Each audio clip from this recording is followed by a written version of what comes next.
Dear students, myself Dr. Ashish Garg, Associate Professor in Chemistry, SET, R. M. Ruia, Government College, Ramgarh Shekhawati, district Sikar, Rajasthan. बच्चों, BSc part second में first paper inorganic chemistry में हमने topic start किया हुआ है निर्जलीय विलायक, नॉन एक्वस सॉल्वेंट्स। आपके सिलेबस में दो नॉन एक्वस सॉल्वेंट्स की केमिस्ट्री है, जिसमें हमने ammonia as a non aqueous solvent, liquid ammonia, ये हमने पार्ट 10 में कंप्लीट कर लिया था। Now we start sulphur dioxide, liquid sulphur dioxide as a non aqueous solvents. बच्चों, एक्चुअली SO2 में sulphur dioxide, liquid sulphur dioxide solvent में कोई हाइड्रोजन आयन नहीं पाया जाता, राइट। इसलिए यहां पर ब्रॉन्स्टेन एंड लाउरी का कंसेप्ट एप्लीकेबल नहीं होता, कोई इसके अंदर ब्रॉन्स्टेन एंड लाउरी कंसेप्ट का एप्लीकेशन नहीं है। So we start now. Actually यहां पर लिक्विड SO2 में कोई हाइड्रोजन नहीं होता, इसलिए इस तंत्र में ब्रॉन्स्टेन एंड लाउरी कंसेप्ट का एसिड बेस जो अवधारणा है, परिकल्पना है, वो लागू नहीं होती। एक्चुअली यहां पर SO2 को पेट्रोलियम पदार्थों के शुद्धिकरण के लिए काम में लेते हैं। यहां पर बच्चों SO2 का स्ट्रक्चर देखिए, ये स्ट्रक्चर आपने, ये SO2 का इलेक्ट्रॉनीय संरचना है, और ये बच्चों आपने 10th क्लास में, 11th क्लास में स्ट्रक्चर को पढ़ा है कि किस प्रकार SO2 में एक सल्फर है, दो ऑक्सीजन है, और यहां पर एक ऑक्सीजन डबल बॉन्ड के द्वारा बंधित है, जबकि दूसरी ऑक्सीजन यहां पर कोऑर्डिनेट बॉन्ड बनाती है, राइट। और इसको हम, इसकी जो रेजोनेटिंग स्ट्रक्चर्स हैं, अनुनादी संरचनाएं, कि किस प्रकार से यहां पर हम सल्फर डाइऑक्साइड की अनुनादी संरचनाएं लिखते हैं, इसको मैंने यहां पर बताया है। अनुनाद के बारे में आप लोगों ने बीएससी पार्ट फर्स्ट में 12th क्लास में डिटेल में पढ़ा है। मैं यहां पर सीधा स्ट्रेट फॉरवर्ड स्ट्रक्चर की बात करता हूं कि यहां पर किस तरह से ये डबल बॉन्ड और ये कोऑर्डिनेट बॉन्ड, इन दोनों ऑक्सीजन में डीलोकलाइज्ड होता है, विस्थानीकृत होता है, और इसका this is the resonance hybrid, this structure is the अनुनाद संकर।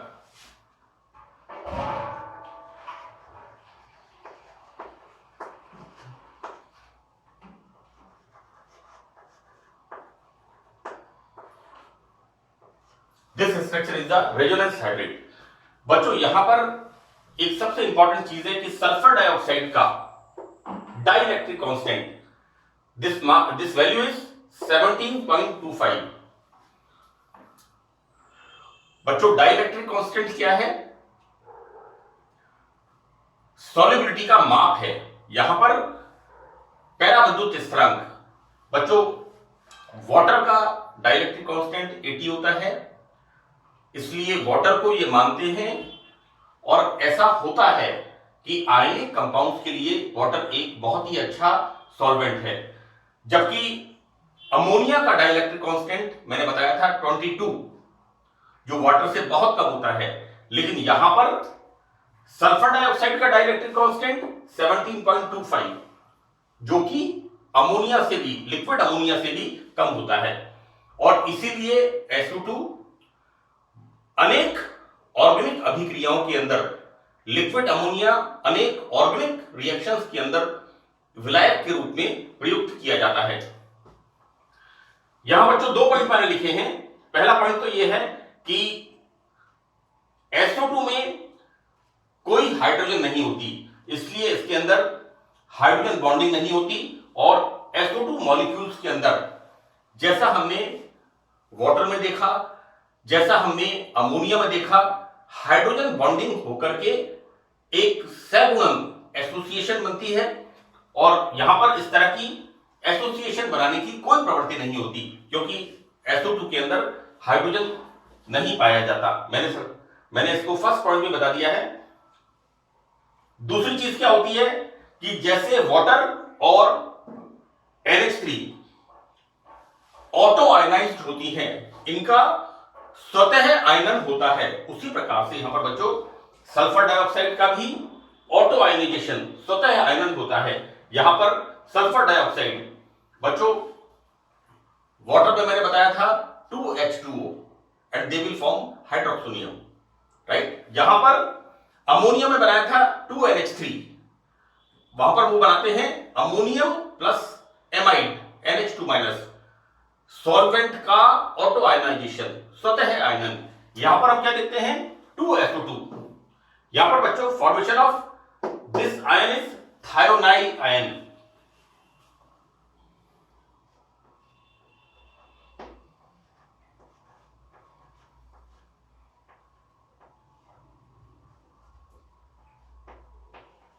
यहां नीचे लिखने की जगह नहीं है, मैंने यहां लिख दिया है।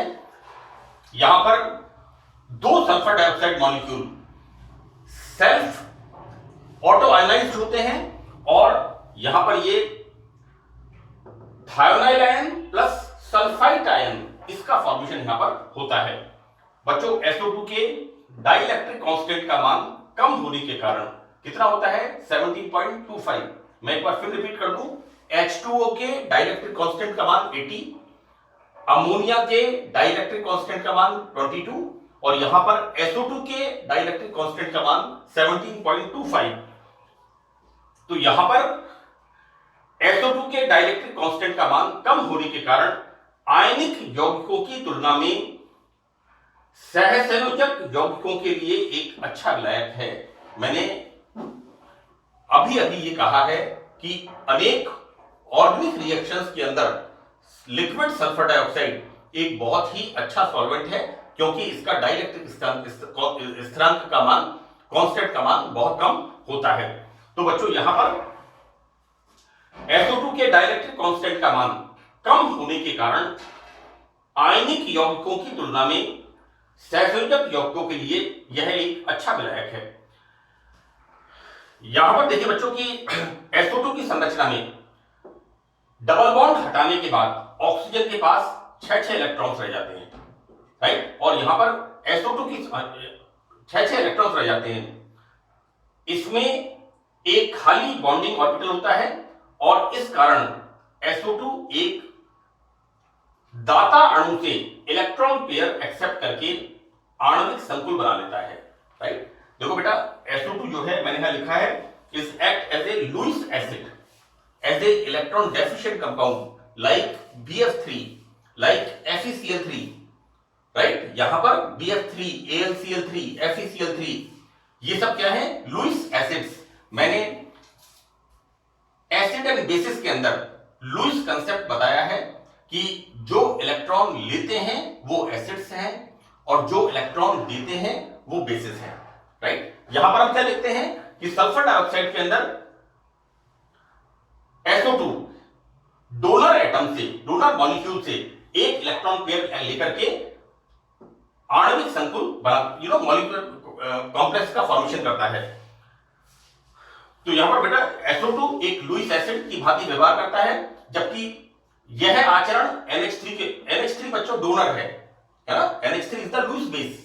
ये मैंने बिल्कुल लुईस बेस के अंदर कंसेप्ट क्लियर किया है। तो दिस इज द एक जनरल इंट्रोडक्शन है बच्चों ये sulphur dioxide, liquid sulphur dioxide विलायक का ये एक सामान्य इंट्रोडक्शन है, जिसमें हम देखते हैं कि SO2 इलेक्ट्रॉन न्यून होने के कारण एक लुईस एसिड की भांति व्यवहार करता है, जबकि अमोनिया एक लुईस बेस की तरह व्यवहार करता है। यहां पर अमोनिया इलेक्ट्रॉन डोनर का काम करता है। नाउ हम देखते हैं बच्चों यहां पर कि द्रव SO2 की रिएक्शंस। सबसे पहला यहां पर देखते हैं बच्चों, यहां पर सॉल्वेट फॉर्मेशन, या हम कहें इसको सॉल्युबल कॉम्प्लेक्स फॉर्मेशन, राइट। बच्चों एक SO2 अणु Lewis acid, so it's act as a electron pair acceptor. Lewis acid का मतलब हो गया BF3। मैं सिर्फ दो एग्जांपल्स कॉमनली याद रखता हूं, BF3 और AlCl3। so these both are Lewis acids and these are electron deficient compound। जैसे यहां पर हम देखते हैं कि SO2 is a Lewis acid, इसका मतलब ये क्या है, ये इलेक्ट्रॉन एक्सेप्टर कंपाउंड है। यहां पर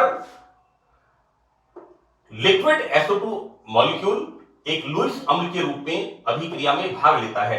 अतः अधिकांश लवण जो कि SO2 में सॉल्युबल होते हैं वो लुईस बेस की तरह आचरण करते हैं, राइट। यहां पर लिक्विड SO2 के अंदर जो भी आयनिक कंपाउंड या जो भी कोवेलेंट कंपाउंड या जो भी कंपाउंड सॉल्युबल होते हैं, ऑल्दो आयनिक कंपाउंड बहुत कम सॉल्युबल होते हैं क्योंकि इसका डाइलेक्ट्रिक कांस्टेंट का मान बहुत कम है। लेकिन यहां पर लिक्विड SO2 की सॉल्युबिलिटी के बारे में जब हम बात करते हैं तो हम ये बताते हैं कि SO2 का आचरण बिहेवियर होता है इलेक्ट्रॉन एक्सेप्टर। तो जो रिएक्टेंट है वो इलेक्ट्रॉन SO2 के खाली ऑर्बिटल में देकर के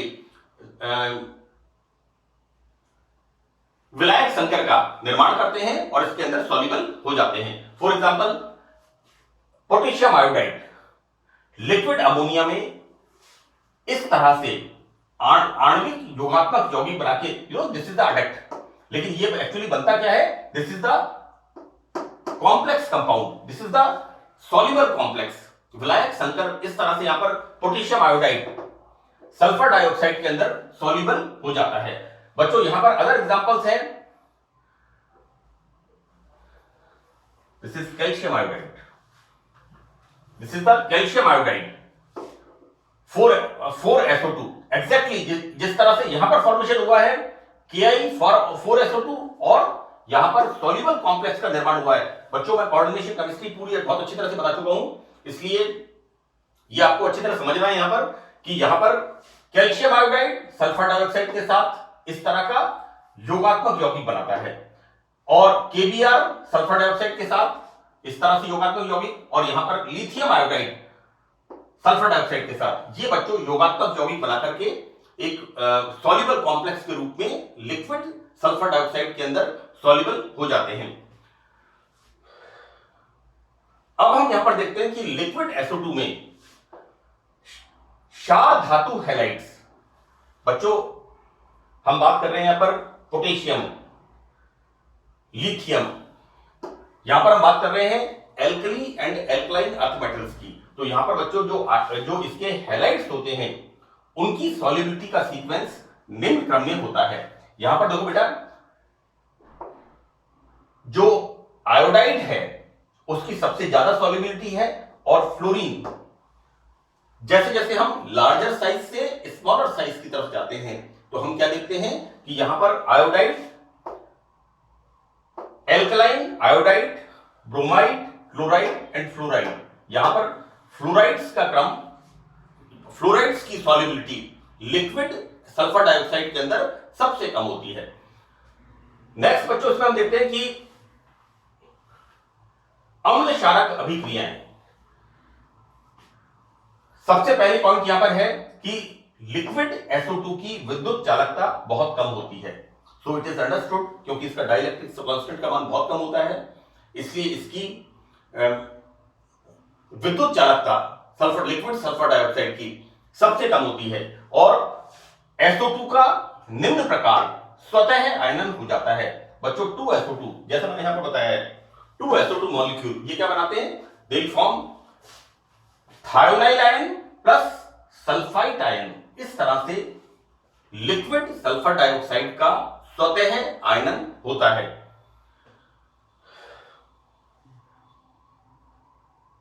अब देखो बेटा, यहां पर KD and LC is the concept of solvent system concept, right? solvent system concept में क्या होता है कि KD and LC ने क्या बताया था कि यदि धनायनों की संख्या बढ़ती है इसका मतलब एसिडिक इन नेचर, और यदि ऋणायनों की संख्या बढ़ती है इसका मतलब बेसिक इन नेचर, राइट। क्योंकि मैंने कई बार ये कहा है कि नॉन एक्वस सॉल्वेंट एक तरह से डिपेंडेंट चैप्टर है एसिड एंड बेसिस के अंदर। तो इसको जब आप एसिड बेस अच्छी तरह से समझ लें, क्योंकि बार बार यहां पर हम एसिड बेस कंसेप्ट की जो धारणाएं हैं, है ना, उनका हम यहां पर जिक्र करते हैं। यहां पर KD एंड LC के अनुसार लिक्विड SO2 में जो पदार्थ थायोनाइल आयन की सांद्रता बढ़ा देंगे वो एसिडिक होंगे। बच्चों यहां पर कैटायन धनायन की जो संख्या बढ़ा देते हैं सॉल्यूशन के अंदर वो होते हैं कैटायन, वो होते हैं एसिड्स। सांद्रता कैटायन की जो सांद्रता बढ़ा देते हैं वो होंगे एसिड्स, अम्लीय होंगे। और जो सल्फाइड आयन सीधा सीधा यहां पर बच्चों ऋणायन की सांद्रता बढ़ाने वाले ये होते हैं बेसिक, राइट। यानी यहां पर जो सल्फर डाइऑक्साइड है उसका ऑटोनाइजेशन होता है thionyl ion, this is the cation, and sulphide ion ये होता है एनायन। और हम क्या देखते हैं यहां पर कि ऐसे कंपाउंड जो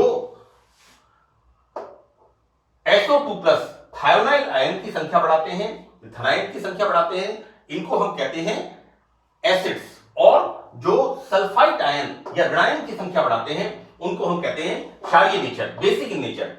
तो बच्चों इस प्रकार SO2 में क्षार धातु सल्फाइड एक विशेष प्रकार के क्षारक है। बच्चों यहां पर लिक्विड SO2 में SOCl2 निम्न प्रकार आयनित होता है। देखो बेटा यहां SOCl2 लिक्विड होता है और यहां पर SOCl2 किस तरह से होता है SOCl प्लस और Cl माइनस। यानी लिक्विड सल्फर डाइऑक्साइड में थायोनाइल क्लोराइड का आयनन SOCl plus plus Cl minus ion के रूप में होता है। अन्य अम्ल क्षारक अभिक्रियाएं जो द्रव SOCl2 में संपन्न होती हैं। देखो बेटा यहां पर सीजियम सल्फाइड SOCl2 के अंदर it will form CSCl, this will form 2CSCl और रिमूवल ऑफ लिक्विड सॉल्वेंट। यहां पर नेक्स्ट हम देखते हैं बच्चों पोटेशियम सल्फाइड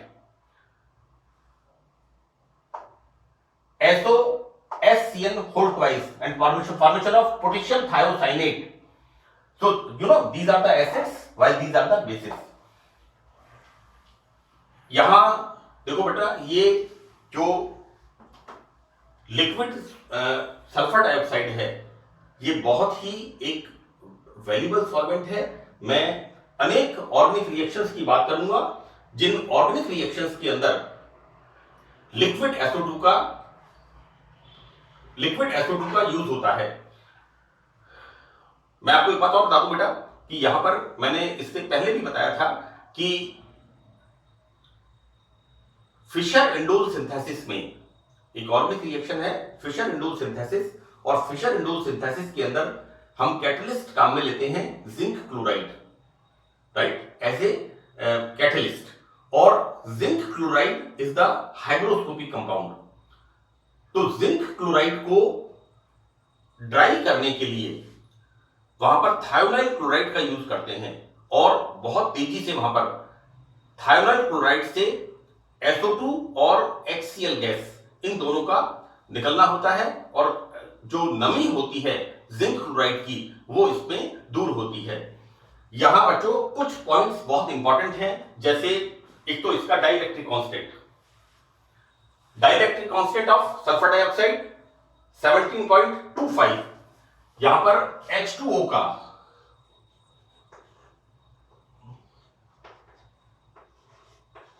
ये सबसे ज्यादा होता है। It's a very good solvent for the ionic compounds. Now एक और मैं लिख देता हूं यहां पर NH3 का डाइलेक्ट्रिक कांस्टेंट 22। ये वैल्यूज आपको अच्छी तरह से याद रखनी है। यहां पर ऑटो आयोनाइजेशन तीनों सॉल्वेंट्स का बच्चों वाटर के अंदर वाटर का we are using 2H2O। Now water के बाद हम देखते हैं अमोनिया में भी हमने 2NH3 लिया था और अमोनिया कैटायन बनाता है NH4 प्लस और एनायन बनाता है NH2 माइनस एमाइड आयन। और यहां पर 2SO2 दो SO2 के अणु ये बच्चों यहां पर this is the thionyl ion और सल्फाइड आयन। इस तरह से ये स्वतः आयनन इसका यहां पर होता है।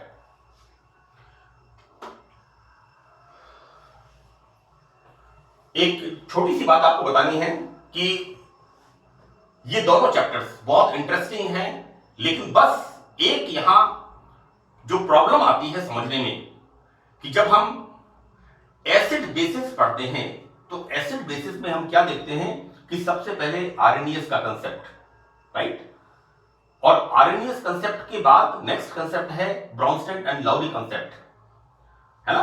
वहां पर क्या मानते हैं, आरएनएस कंसेप्ट में क्या माना जाता है कि कोई भी कंपाउंड जो H+ देता है एसिड होगा और कोई भी कंपाउंड जो OH- देता है वो बेस होगा, राइट। और यहां पर H+ और OH- ये दोनों मिलकर के न्यूट्रलाइजेशन अभिक्रिया, उदासीनीकरण अभिक्रिया होती है। नेक्स्ट कंसेप्ट इसमें आता है ब्राउनस्टेड एंड लाउरी कंसेप्ट। और बच्चों जगह जगह पर मैंने इसमें दिस इज द ब्राउनस्टेड कंसेप्ट, यहां पर KDL से this is the solvent system concept. मैंने इसलिए आपको मैं जिक्र कर रहा हूं यहां पर इस बात का कि ब्राउनस्टेड लाउरी कंसेप्ट के अंदर वाटर की इंपॉर्टेंस नहीं है। अगर कोई कंपाउंड H+ देता है तो वो एसिडिक है और कोई कंपाउंड अगर OH- देता है तो वो बेसिक है। नेक्स्ट हमने देखा था बच्चों लक्स फ्लड कॉन्सेप्ट, वहां पर ऑक्साइड आयन जो देता है वो एसिड है और जो ऑक्साइड आयन एक्सेप्ट करता है वो बेस के फॉर्म में होता है।